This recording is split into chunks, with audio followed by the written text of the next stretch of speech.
विवाह एक संस्था है। प्राचीन काल में लोग समूहों में रहते थे। स्त्री और पुरुष गुफाओं में झुंडों में एक साथ रहते थे और उसी सामूहिक रहते कारण शरीर की जैविक क्रिया, जिसे बायोलॉजिकल नीड्स कहते हैं, उनके साथ आपस में संबंध स्थापित होने लगे, जिससे आप यौन क्रिया भी कर सकते हैं। और परिवार स्वरूप संस्था का जन्म हुआ, परिवार स्वरूप का सब संस्था जन्म हुआ, अस्थायी रूप से लोग रहने लगे और विवाह नाम की एक संस्था भी परिणत हो गई। उस विवाह के नाम संस्था में आज हम विस्तृत रूप से चर्चा करेंगे। अगर यह वीडियो लाइक करने लायक है तो लाइक करेंगे, सब्सक्राइब करेंगे, घंटी दबाना भूलेंगे नहीं। दोस्तों, मैं आज विवाह एक संस्था है इसके बारे में चर्चा करना चाहते हैं।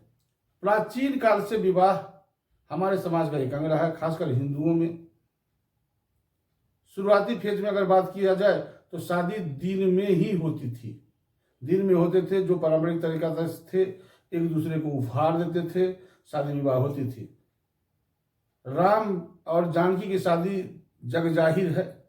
किस प्रकार जयमाल हुआ, राजाओं का आगमन हुआ, बहुत सारे लोग आए और शक्ति प्रदर्शन के बदौलत राम के द्वारा धनुष तोड़ा गया और शादी हुई, जयमाला हुई।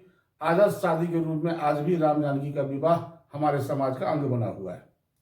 जब मुगलों का आक्रमण देश के अंदर में हुआ तो लोग अपने बच्चियों को अस्मिता बचाने के लिए, अपने बहुओं का अस्मिता बचाने के लिए शादी नाम की जो व्यवस्था थी अब वह रात्रिकालीन होने लगी, चोरी छिपके होने लगी और लोग अपनी अस्मिता की लड़ाई लड़ते रहे। शादी अगर देखा जाए तो बहुत प्रकार के होते हैं। पंजाबियों में शादी अलग होती है जो गुरुद्वारे में होती है, दक्षिण भारत की शादियां अलग होती है, उत्तर भारत की शादियां अलग होते हैं, आदिवासी समाज में अलग होते हैं। विभिन्न प्रांतों में भारतवर्ष में शादियों का अलग अलग तरीके हैं, अलग अलग रूप हैं। शादियों को जब देखते हैं, शादी 3 से 7 दिनों तक चलती रहती है। अगर मिथिलांचल की शादी चर्चा किया जाए, जो भारत का एक प्रांत है बिहार, जिसके अंदर में मिथिलांचल होते हैं, मधुबनी दरभंगा क्षेत्र में, तो वहां शादी महीनों भर का रस्म होता है। यहां तक कि पता चलता है कि लड़के वहां 5-5 दिन 7-7 दिन शादी के बाद भी रहते हैं। ये शादी इतनी महत्वपूर्ण है, लोग कहते हैं कि अगर अगला जन्म में मेरी शादी हो तो मिथिलांचल में ही हो। इस प्रकार की शादी की व्यवस्था वहां होती रहती है। शादी नाम के संस्था में अगर देखा जाए तो बहुत महत्वपूर्ण संस्था, आनंद देने लायक भी है, लेकिन इसके अंतर्गत मेरी समझ में आज की तिथि में बहुत बुराइयां नजर आती है। इतनी बुराइयां नजर आती है कि मैं नहीं बोल सकता हूं। पहला, तिलक दहेज के रूप में इतनी बुराइयां जरबत हो चुकी है कि इसको समाज से निकालना बहुत मुश्किल है। बड़े बड़े लोग, बड़े बड़े अच्छे लड़के, चाहे वो IAS हो, चाहे बहुत बिजनेसमैन हो, संपत्ति वाले हों, करोड़ों रुपया तिलक देते हैं और अपनी बेटी की शादी कराते हैं। बहुत दुख होता है जब अच्छी अच्छी लड़कियों के तिलक के आवाज में अच्छे घरों में शादी नहीं होती, अच्छे लड़के नहीं मिल पाते हैं। नगद के रूप में अलग लेते हैं, उपहार के रूप में अलग लेते हैं, संपत्ति के रूप में अलग लेते हैं। अगर लड़की पढ़ा भी मिल जाए तो पर भी लेते हैं। दहेज रूपी सुर एक ऐसा बीमारी जल गया है जिसके बारे में मैं चर्चा करना मुश्किल लगता है।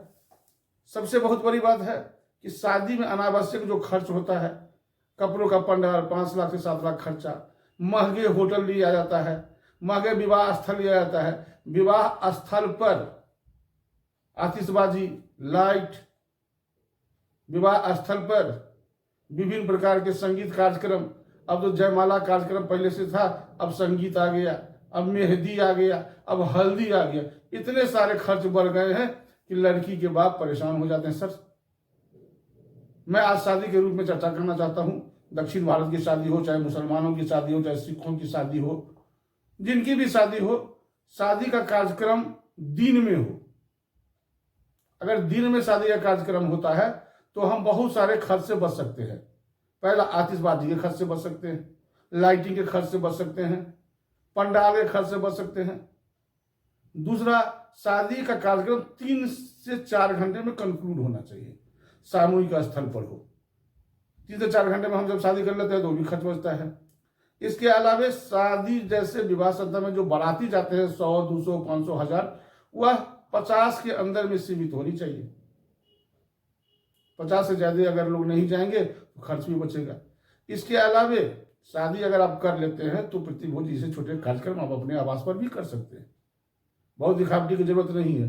इसके अलावे विवाह का चयन करने के लिए कॉमन एक स्थान हो जहां पर जो संबंधित लड़का लड़की वाले जुटे और आपस में निर्णय ले।